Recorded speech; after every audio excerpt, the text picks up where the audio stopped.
गुरुभूताय गुरुदैवताय गुरुकुलस्थायिने गुरुविक्रमाय गुह्यप्रवराय गुरवे गुणगुरवे गुरुदैत्यकलक्षेत्रे गुरुधर्मसदाराध्याय गुरुपुत्रपरित्रात्रे गुरुपाखण्डखण्डकाय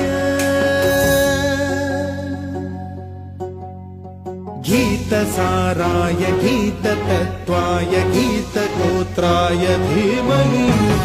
गूढगुल्फाय गन्धमत्ताय गोजयप्रदाय धीमहि गुणातीताय गुणाधीशाय गुणप्रविष्टाय धीमहि एकदन्ताय वक्रतुण्डाय गौरीतनयाय धीमहि गजेशानाय